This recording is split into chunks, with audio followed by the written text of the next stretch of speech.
Media Power Group, Radio Isla 1320 y Radio Isla Network no se solidariza con las expresiones vertidas en este programa. A continuación les presentamos Hablemos de Reumatología con Fundación FER, un programa de la Fundación Puertorriqueña de Enfermedades Reumáticas.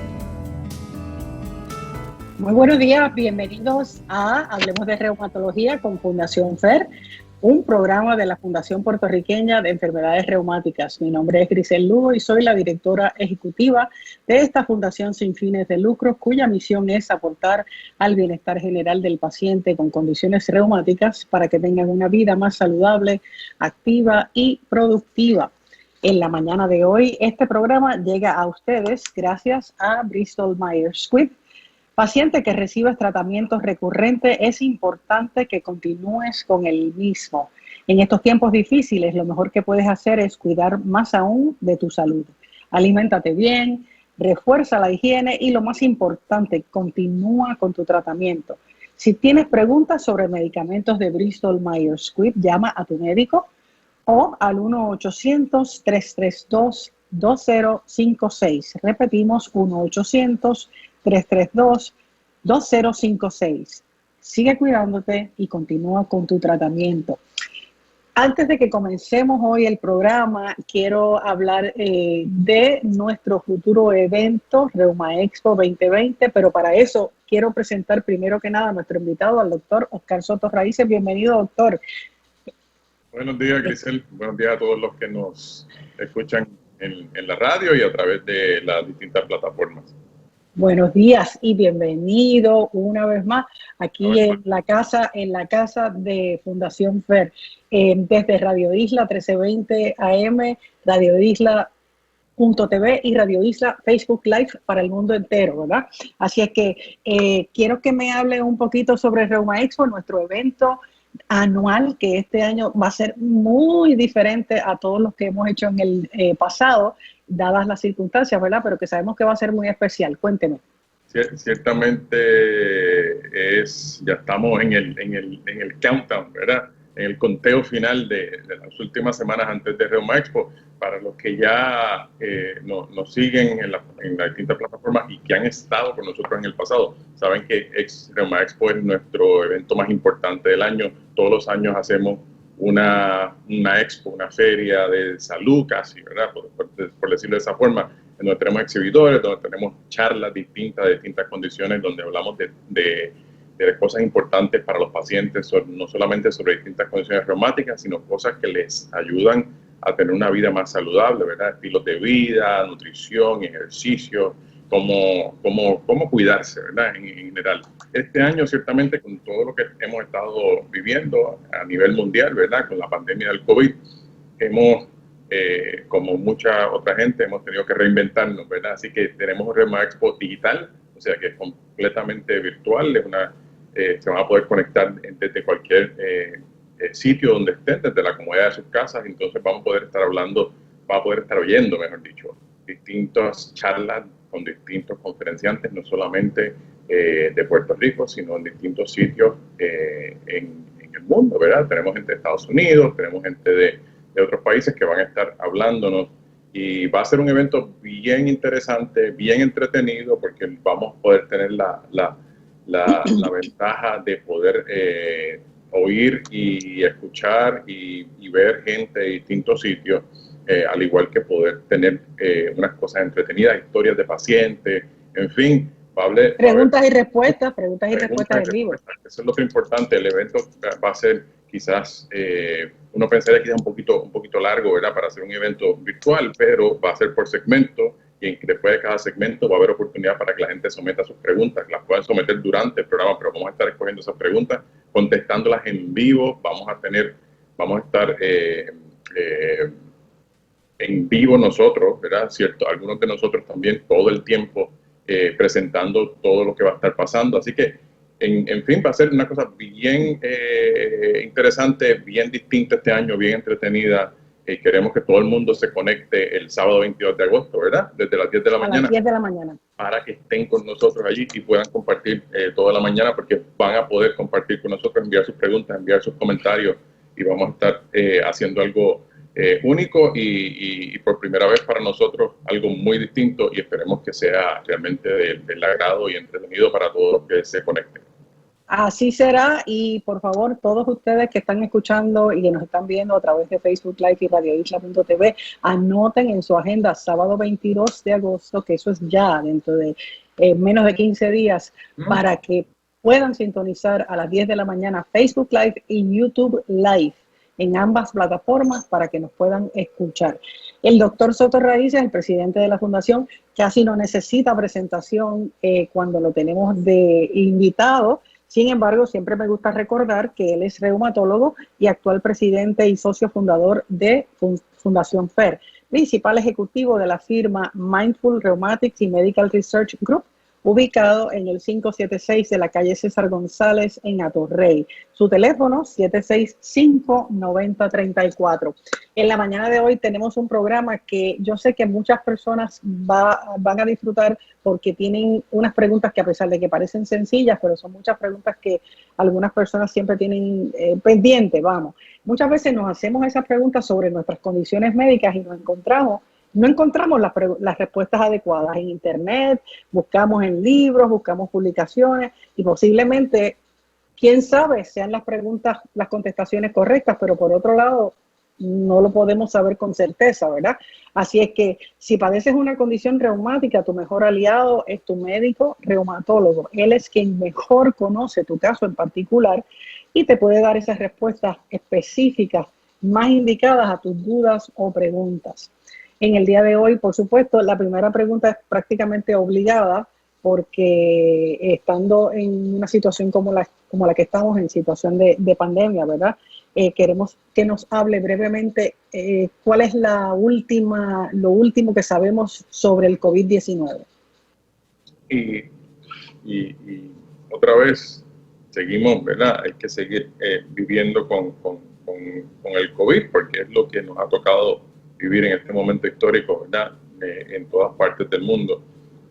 Seguimos con la necesidad de seguir protegiéndonos, y esto es lo más importante quizás. Yo no creo que hayan cambiado muchísimas cosas en términos de tratamiento. Seguimos tratando de buscar, obviamente, tratamientos nuevos. Lo que sí ha pasado es que tenemos muchos más estudios clínicos corriendo para buscar no solamente tratamientos, sino vacunas. Interesantemente, como hemos hablado anteriormente, algunos de estos tratamientos son cosas que nosotros usamos en nuestro quehacer, ¿verdad?, diario en reumatología. Algunos de los medicamentos que usamos para artritis se siguen estudiando. Pero más allá de la vacuna, quizás, o las vacunas que se están estudiando, que la gente sigue pensando que es quizás lo más necesario, es lo que todo el mundo espera, ¿verdad? Una vacuna para poder quizás terminar con esto. Eso va a tomar tiempo, y yo creo que es importante que no perdamos la perspectiva de lo que es lo más importante. Lo más importante sigue siendo protegernos haciendo un buen uso de mascarilla, protegiéndonos, lavándonos las manos adecuadamente, tratando de no llevarnos las manos a los ojos o a la boca. O sea, las cosas sencillas, el distanciamiento físico, ¿verdad?, con la gente cuando estemos en algún sitio. Ciertamente, tanto aquí en Puerto Rico como en otros países, se han abierto ya los escenarios públicos para que la gente pueda, ¿verdad?, salir de sus casas a hacer más de lo que quizás hacíamos en el pasado, pero eso hay que seguir haciéndolo con mucho cuidado.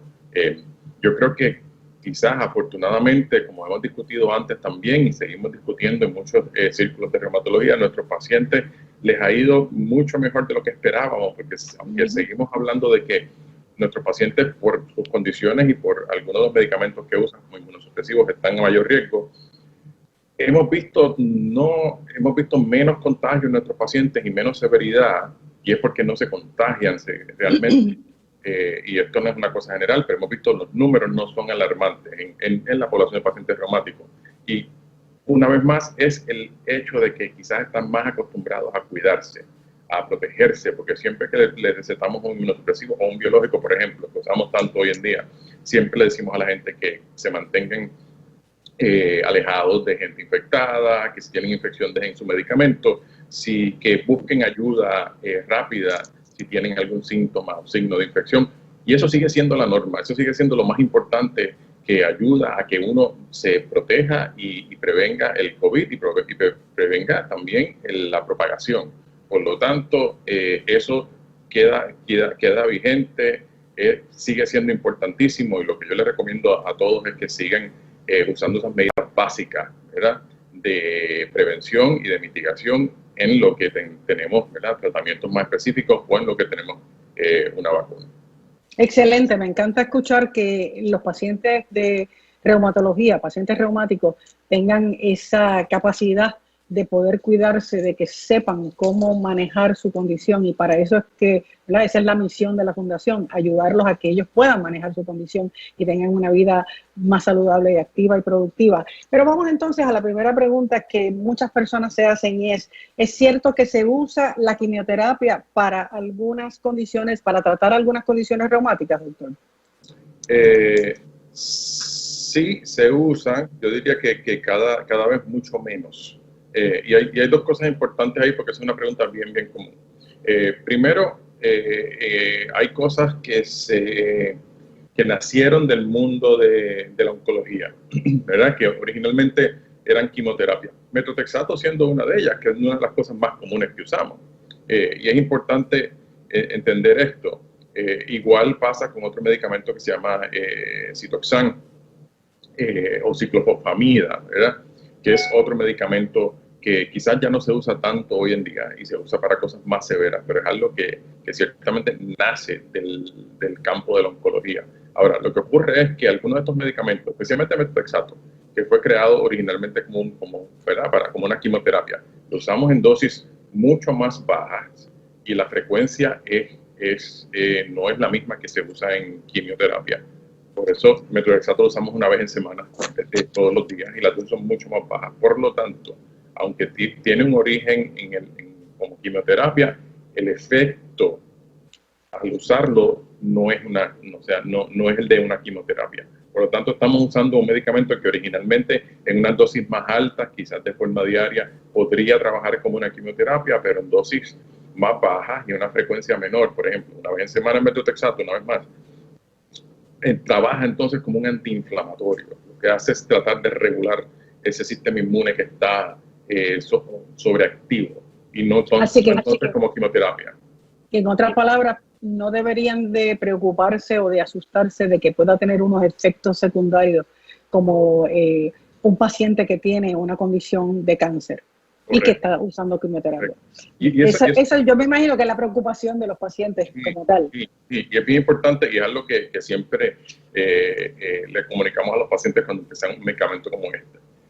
Que lo que van a leer quizás en esa información, esa literatura que trae el medicamento, o la literatura que encuentran en las redes, tienen que tener mucho cuidado cuando la lean, porque muchas veces no distingue cuando se habla de efectos secundarios, no distingue los efectos secundarios que pueden ocurrir en otras dosis. Por lo tanto, cuando uno lee metotrexato, para usar ese mismo ejemplo, porque es una de las cosas que más comúnmente se usan, habla de caída de cabello, habla de náuseas, de vómitos. Eso no necesariamente va a pasar con las dosis que usamos. Alguna gente más sensible podría tener algunos de estos síntomas, como fatiga o quizás que le caiga pesado el estómago, pero no es lo usual. Lo usual. Doctor, que más que nada lo discutan con su médico, entiendan bien cuáles son los riesgos para uno mismo, ¿verdad? Usted mismo en particular, cuando usa un medicamento, por muchas razones. Primero, porque las dosis son distintas también para distintos pacientes, y segundo, que no todos los pacientes van a responder ni van a tener la misma probabilidad de tener efectos secundarios, porque depende de otros medicamentos que estén usando, de otras condiciones médicas que tenga. O sea, son muchas las variables. Entonces, eso todo lo ponemos en contexto, y ahí podemos más o menos, ¿verdad?, quizás predecir o saber qué cosas el paciente está más a riesgo de tener en términos de efectos secundarios, igual que de efectividad. Y en algunos casos ni siquiera entonces lo intentamos en casos donde pensamos que los efectos secundarios sí podrían estar presentes. Y entonces, doctor, otra cosa. Sí, me gustaría entonces que, dado el caso de que esta es la situación, hay una pregunta que yo entiendo que es casi generalizada entre la población general. Cuando uno dice, si tengo dolor en el cuerpo, ¿a quién debo de visitar? ¿A un ortopeda, a un fisiatra o a un reumatólogo? Esa yo me imagino que es la pregunta de los 64,000 chavitos. Y la verdad que mucha gente, muchas personas se confunden y es bien fácil confundirse porque son especialidades que están todas relacionadas. Los reumatólogos, los ortopedas, los fisiatras trabajamos en conjunto muchas veces para atender una sola cosa. Y a veces es difícil para el paciente saber dónde ir. Ciertamente, si ya el paciente tiene, y es mi recomendación, algún médico que lo sigue, por ejemplo, si tiene una condición crónica como artritis reumatoide o artritis psoriásica, alguna de las cosas que nosotros vemos comúnmente, ciertamente nos puede llamar a su reumatólogo y preguntarle si lo que están sintiendo o si lo que tienen en el momento es algo que ellos pueden atender o si deben ser referidos a otro lugar. Ahora, para los pacientes que nunca han visto a un reumatólogo o un ortopeda o un fisiatra, yo creo que lo más quizás sensato y lo más fácil en muchas ocasiones es consultar a su médico primario. Su médico primario les va a ayudar a definir cuál es el problema quizás un poco mejor y a canalizar esa situación y a referirlos al sitio adecuado. Por ejemplo, el ortopeda usualmente, pero no siempre, lo que trata más que nada son traumas. O sea, que cuando uno tiene un dolor agudo porque tuvo una caída o porque se lastimó haciendo algo, un buen lugar podría ser un ortopeda, pero no siempre, porque es el fisiatra para algo que está lastimado, ya sea un tendón, como una tendonitis o una bursitis, un dolor muscular por algo que uno hace o por una caída, con la evaluación de un fisiatra, con rehabilitación, con algunos ejercicios de estiramiento, estas cosas pueden funcionar, al igual que el fisiatra puede ofrecer tratamiento médico para estas cosas que son quizás agudas, ¿verdad? Así que para todo evento que sea agudo, un dolor agudo, entre un fisiatra y un ortopeda es que está la primera opción. Pero una vez más, vuelvo y repito que el médico primario puede ayudar muchas veces, es el que debe quizás hacer este cernimiento, ayudar al paciente a dirigirlo.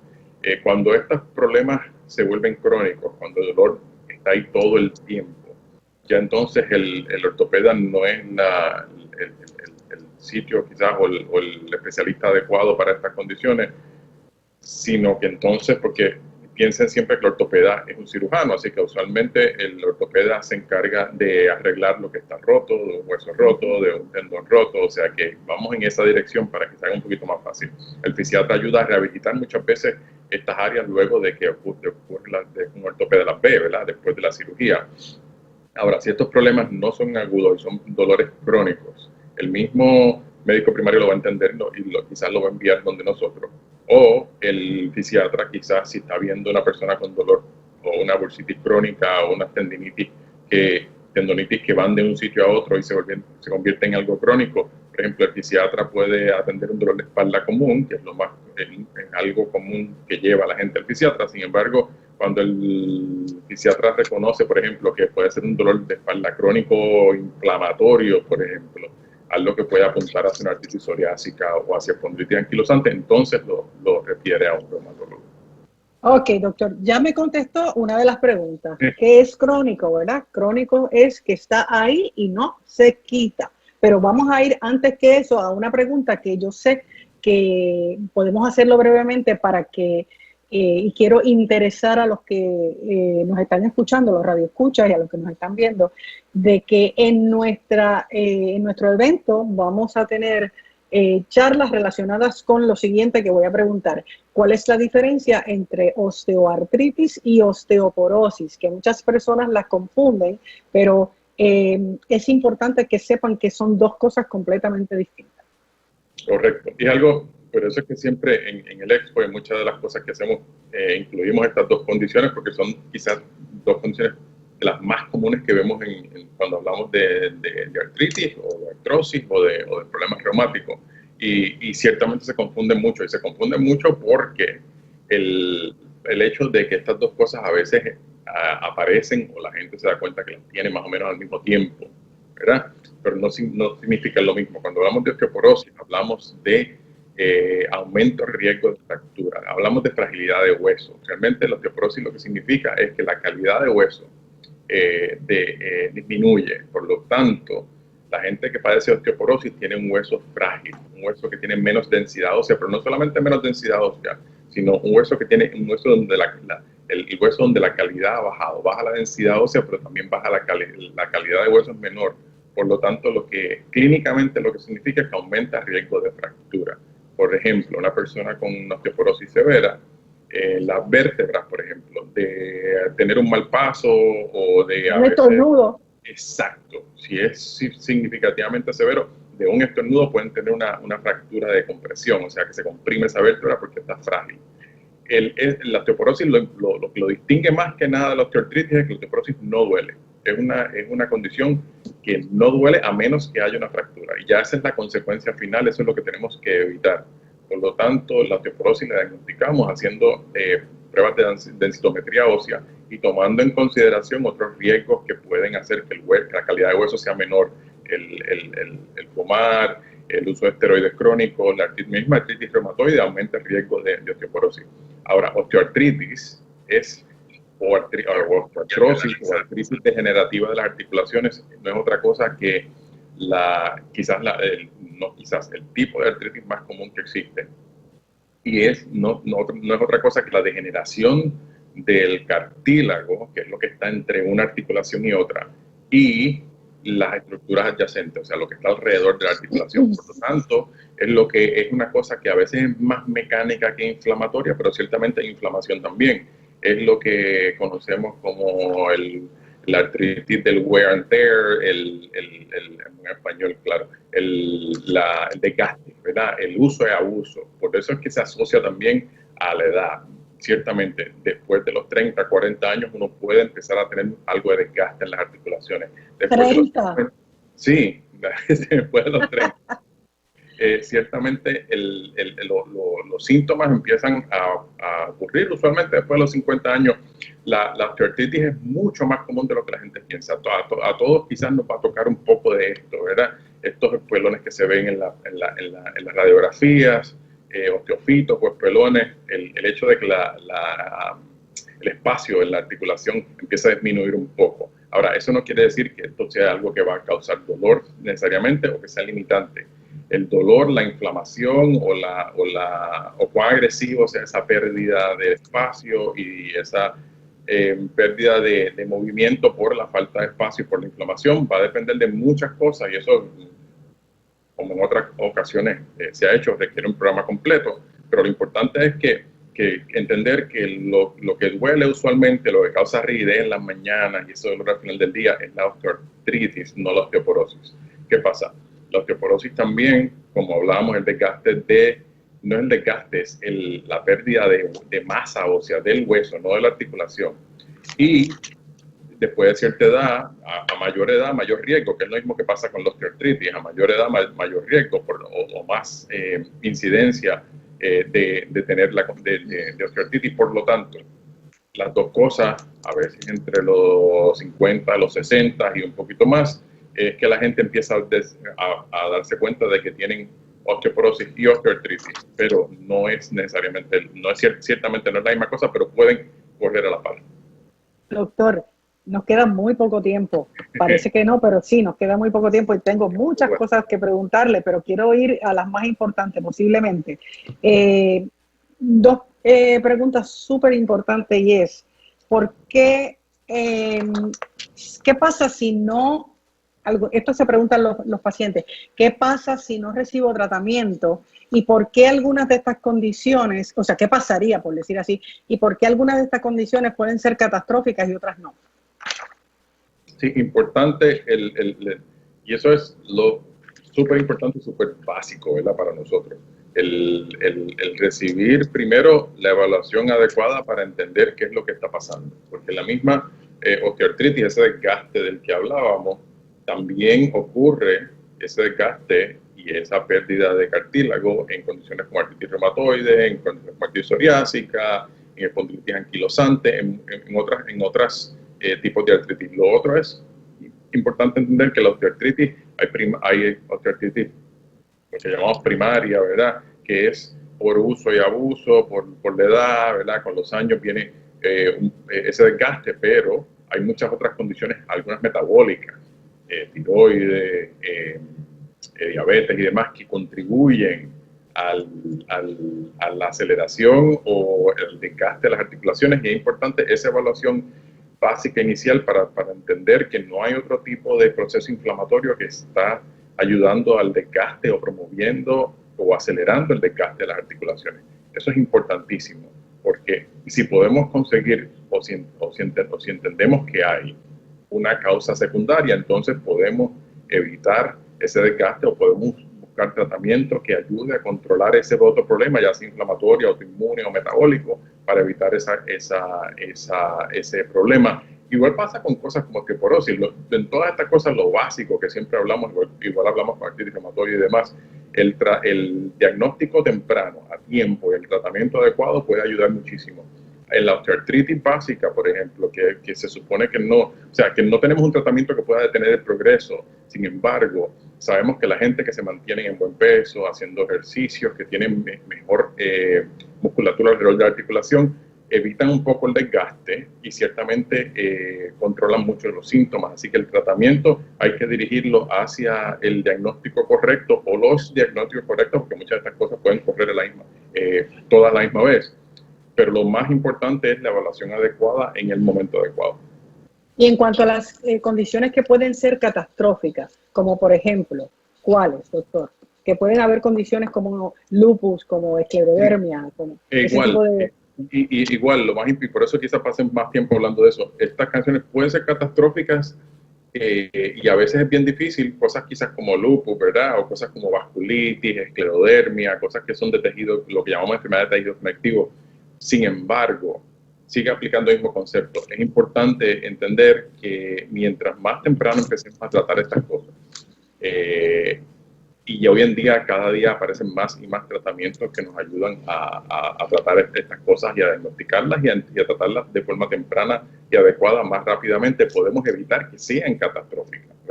El término catastrófico a mí no me encanta mucho, se usa a veces acá casi de forma médico-legal para definir ciertas cosas, pero no en el término, en el sentido estricto de la definición de la palabra. Yo no considero ninguna de estas condiciones catastróficas, sino que algunas cosas como lupus, por ejemplo, sí pueden envolver muchos órganos, riñón, pulmón, corazón. Lo importante, una vez más, es tratar de intervenir temprano para evitar que la inflamación siga propagándose, de un órgano a otro. Y en algunos sitios, en algunos órganos como en el riñón y últimamente en el pulmón, hemos logrado avances grandísimos para que la gente se mantenga saludable sin que esto tenga que ser, ¿verdad? Entre comillas, algo catastrófico, sino que podemos evitar muchas de estas cosas si las tratamos a tiempo.